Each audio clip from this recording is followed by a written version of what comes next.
안녕하세요. 하루 필수 말씀 충전 하필 큐티 조종환입니다.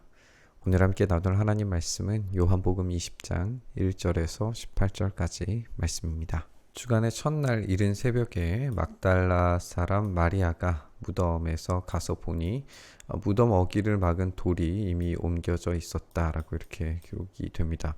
우리가 여기서 주목이 되는 것은 첫날 이른 새벽입니다. 주간의 첫날 이른 새벽 이제 부활을 경험하게 되는데, 이제 하나님께서 천지를 창조하실 때에 그 빛이 먼저 창조되었다는 것을 우리가 기억을 해본다면, 오늘 이 첫날 이른 새벽은 마치 그 빛이 창조되는 것처럼 이 새로운 창조가 시작되고 있는 것이고, 이 새로운 창조가 바로 이 부활 사건이라는 걸 우리에게 알려주고 있는 것 같습니다. 그래서 죽음이 극복된 새로운 창조 세계 안에 있는 그런 창조의 이미지를 가지고 오늘 본문을 읽어보셨으면 좋겠어요. 그래서 그 여자는 시몬 베드로와 예수께서 사랑하시던 그 다른 제자에게 달려가서 말합니다. 누가 주님을 무덤에서 가져갔습니다. 어디에 두었는지 모르겠습니다. 지금 이 여자의 관심은 예수님의 시신이 어디에 있는지 모르겠다라는 겁니다. 여자의 관심은 이 시신이에요. 다시 살아나신 살아계신 분으로서의 예수님에 대한 관심이 아니라 시신에 대한 관심입니다. 이것을 우리가 좀 한번 생각을 해봤으면 좋겠고, 베드로와 그 다른 제자가 나와서 무덤으로 달려가요. 둘이 함께 뛰었는데 그 다른 제자가 베드로보다 더 빨리 달려서 먼저 무덤에 이르릅니다. 이 그 다른 제자가 먼저 이르르게 됐는데 몸을 굽혀서 삼배가 놓여 있는 것을 보았어요. 근데 안으로 들어가지는 않았습니다. 베드로가 이제 그 뒤에 이어서 따라오게 됐는데 무덤 안으로 베드로는 들어가서 보게 됩니다. 그리고 삼배가 놓여져 있는 것을 동일하게 확인을 했어요. 근데 베드로가 더 보게 된 건 뭐냐면 예수의 머리를 싸맸던 수건은 삼배와 함께 놓여져 있지 않고 한 곳에 따로 개켜져 있었다라고 하는 거예요. 우리가 여기서 이제 수건이라고 하는 것에 주목을 할 수가 있는데, 수건이라고 하는 거는 이제 얼굴을 싸는 그런 용도로 되어져 있을 거예요.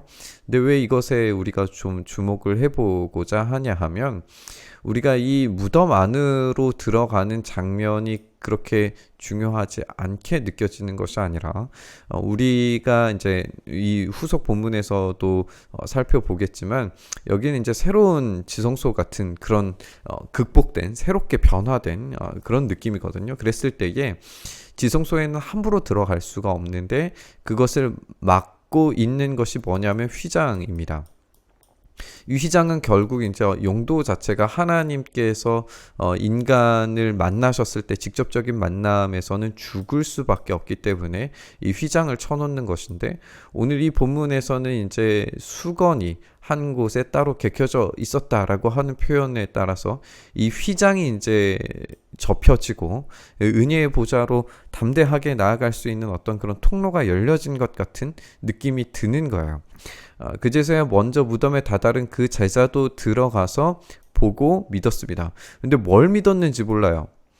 이게 이제 부활에 대한 믿음인 것 같지는 않습니다. 이제 죽은 사람들 가운데서 반드시 살아나야 한다는 성경 말씀은 깨닫지 못했는데, 이 보고 믿었다라고 하는 것이 이제 이 부활에 대한 것을 믿었다라는 표현으로 읽혀지지는 않고, 이제 이 수건이 정리되어 있었다라고 하는 베드로의 보고에 대해서 믿었다. 아, 진짜 그렇게 됐구나라고 하는 사실 확인은 두 사람 모두가 했다는 걸 우리가 보게 되는 거죠. 우리가 증인은 2인 이상 되어야 된다는 걸 생각을 해봤을 때, 예수님의 이런 무덤이 완전히 비어 있었고 이 수건이 한 곳에 따로 개켜져 있었다, 이런 것들에 대한 어떤 증인으로서의 믿음, 이것을 이제 이야기하는 것처럼 보여요. 근데 아직도 이제 여전히 그들은 완전한 그런 믿음으로 나아가지는 못하고 있는 걸 보게 됩니다.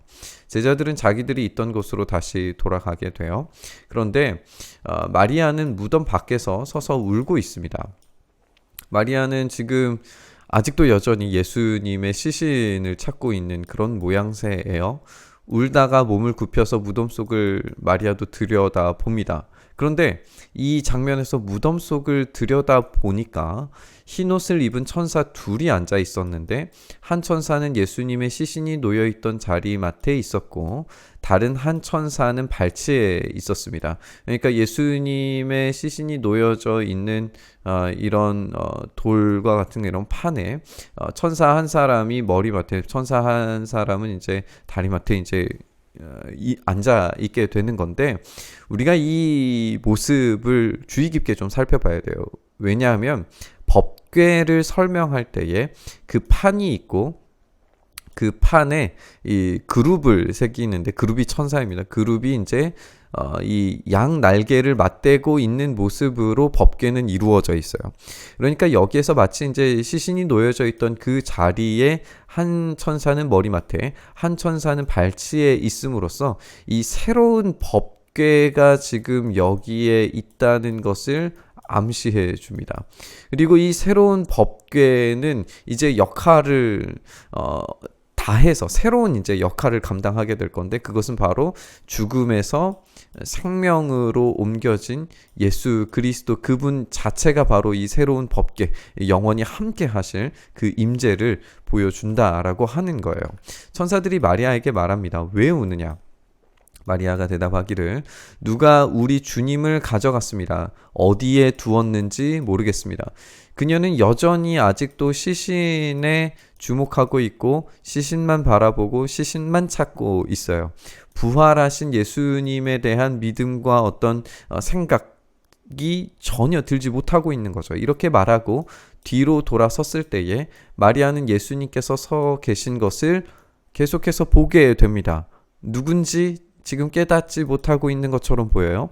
그가 예수님인 줄을 알지 못하고 있습니다. 예수님께서 말씀하시기를, 여자여 왜 울고 있느냐? 누구를 찾느냐? 마리아는 그가 동산지기인 줄 알고, 여보세요, 당신이 그를 옮겨 놓았거든 어디에다 두었는지를 내게 말해주세요. 내가 그를 모셔가겠습니다 하고 말합니다. 우리는 이 장면도 이 동산지기가 등장하는 걸 보게 되는데요. 이 동산을 우리가 에덴이라고 계속 상상하면서 읽어왔었는데, 이 에덴의 동산지기는 아담이었습니다.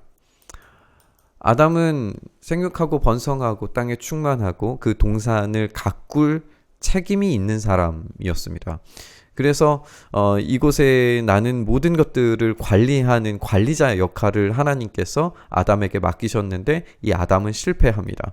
그런데 오늘 이 새로운 죽음의 동산이었지만 생명의 동산으로 바뀌어진 이 장면에서 마치 예수님께서 새로운 아담으로서 동산지기로 등장하는 것처럼 느껴지는 거예요. 그런데 이 새로운 동산지기는 전혀 새로운 방식으로 이제 이 에덴을 확장시켜 나가시게 될 거예요. 예수님께서 마리아야 하고 부르시니까 마리아가 돌아서서 히브리 말로 라쁘니 하고 부르게 됩니다. 이것은 굉장히 이제 깜짝 놀라움과 그리고 감격, 시신을 찾고 있었는데 갑자기 선생님이 살아서 등장한 것에 대한 말로 할 수 없는 그런 감격을 이렇게 볼 수가 있는 거죠. 예수님께서 마리아에게 말씀하시기를 내게 손을 대지 말아라 라고 이야기하는 것으로 보아서, 아마도 이 너무나 놀랍고 깜짝 놀란 그리고 감격스러움에 사로잡혀서 예수님을 향하여서 달려갔을 거예요. 그러지 않았을까요? 그래서 마치 예수님의 그 발을 붙잡고 또 붙들고 포옹하려고 하는 그런 장면을 쉽게 우리가 생각을 해볼 수 있습니다. 근데 예수님께서 손을 대지 말아라 라고 이렇게 명령을 하시는데, 이것은 어떤 신령한 몸이어서 거기에 부정한 것이 닿으면 안 된다 이런 이야기를 하고 계시는 건 아니에요. 왜냐하면 우리가 이제 뒤에 말씀 보면은 이제 도마를 향하여서 내 손을 직접 옆구리에 넣어서 보라 라고 그렇게 손을 끄시는 걸 우리가 보기 때문에, 어떤 인간의 더러움이 전염되기 때문에 이런 방식으로 생각해서는 안 되고, 그리고 여자여서 손을 대지 말아라 이런 방식도 우리가 인정할 수 없습니다. 다만 지금 마리아가 관심 갖고 있는 것은 시신이었어요. 그러니까 예수님의 죽으신 몸에 대한 관심이었는데 이 관심을 지금 어떤 방식으로 돌리고 있느냐는 거예요. 지금 예수님은 다시 살아나셔서 부활하신 존재로서의 사역을 이제 감당하셔야 하고, 그 부활하신 존재로서의 사역이라고 하는 것은 뭐냐 하면 나의 하나님 곧 너희의 하나님께로 올라가는 것에 예수님은 이제 완성을 이루실 거예요. 그런데 여전히 이 시신을 찾고 있었던 마리아에게는 다시 돌아온 육체에만 관심을 가지고 있었을 수 있죠. 당연히. 그렇기 때문에 예수님은 나에게 손을 대지 말아라. 나의 이 육체에 관심을 갖지 말고 부활에 초점을 맞춰라. 그리고 이 부활한 몸에 초점을 맞춘다면 내가 그렇게도 계속해서 강조했던 것처럼 하나님께로 올라간다라고 하는 사실을 네가 기억하고 알게 될 거다. 이런 관심사를 돌려놓으시는 말씀으로 우리가 이해하는 것이 좋겠어요. 그래서 막달라 사람 마리아는 제자들에게 가서 자기가 주님을 보았다는 것과 주님께서 자기에게 이런 말씀을 하셨다는 것을 전하게 됩니다. 최초의 증언자가 여성이 된다는 것도 굉장히 우리가 주목해서 볼 이야기입니다. 왜냐하면 당시의 사람들, 그러니까 증인의 역할을 감당할 수 있는 남자 둘은 사실상 증언에 실패를 합니다.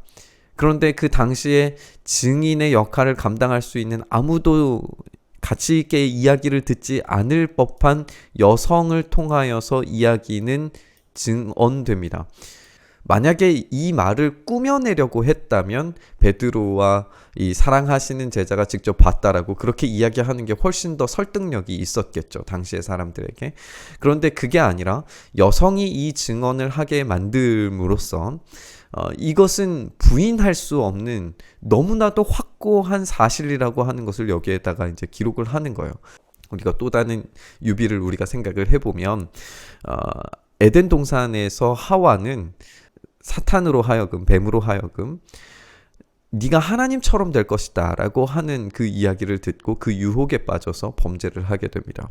그런데 오늘 이 두 번째의 여자, 이 에덴에 들어온 말하자면 이 하와와 같은 이 존재는 하나님처럼 되겠다라고 하는 이야기를 들은 것이 아니라 하나님을 증언하는 것, 그리고 하나님께서 올라가심으로 인하여서 예수 그리스도께서 부활하셔서 하늘로 승천하시겠다라고 하는 그 가르침을 다시 떠올리게 되면서 그분께서 약속하신 그 성령으로 말미암아 우리와 함께 계시는 하나님을 경험하게 되리라는 것을 이제 증거하러 밖으로 나가는 거예요. 이전의 에덴은 완전히 잘못된 방향으로 나갔지만 오늘 이 에덴은 하나님께서 처음 천지를 창조하셨던 그 목적에 맞게 제대로 기능하고 작동하고 있는 것을 우리가 보게 됩니다. 이 마리아의 관심이 오로지 예수님의 어떤 물질적인 육체적인 시신이 어디 갔는가, 그래서 그것 때문에 슬퍼하고 그것 때문에 괴로워하는 것이 예수님께서 다시 등장하시는 그 순간부터 완전한 기쁨으로 바뀌고 증인으로 그 삶이 완전히 뒤집어지는 그런 모습을 우리가 보게 됩니다. 그리고 그곳이 바로 죽음의 동산에서 생명의 동산으로, 새로운 에덴으로 변화된, 그리고 하나님의 그 법궤 앞으로 담대하게 나아갈 수 있게 되는 그런 장면들을 우리가 읽었습니다. 우리의 삶이 죽음의 동산 같고 아무런 의미가 없는 것처럼 보여지는 삶이라 할지라도 우리 주님께서 임재하셨을 때에 그 죽음의 동산은 생명의 동산으로 변하게 되는 줄 믿습니다. 우리 예수님께서 그 일을 시작하셨습니다. 착한 일을 시작하신 그분께서 이 부활의 영광을 가지고 우리가 증인으로, 증언자로 살아가기를 원하십니다. 우리 모두가 우리의 삶에 매여진, 우리의 눈앞에 펼쳐진 사건 때문에 예수님을 참되게 바라보지 못했던 그 마리아처럼 예수님을 제대로 발견하지 못하고 있는 삶이라면 우리의 눈을 되돌이켜서 우리 주님을 확실하고 분명하게 바라볼 수 있기를 소망합니다. 그 가운데에서 생명의 동산 되게 하신 주님을 발견하고 증인의 역할을 감당하는 우리의 삶이 될 수 있었으면 좋겠습니다. 이야기를 가지고 함께 묵상의 자리로 나아가시죠. 주님, 그렇습니다. 우리의 삶에 시선을 맞추는 것이 아니라 부활하신 주님께 우리의 생각과 우리의 마음과 우리의 시선을 온전히 돌이키게 하여 주시옵소서. 그래서 우리가 슬픔에 빠지는 것이 아니라 그 슬픔을 변화시켜서 기쁨이 되게 하시는 주님의 놀라운 은혜를 우리가 누릴 수 있게 하여 주시옵소서. 그렇게 우리의 삶에 일하시고 역사하시고 온전한 기쁨 부어주시기를 소망하며 우리 주님 예수 그리스도의 이름으로 기도드리옵나이다. 아멘.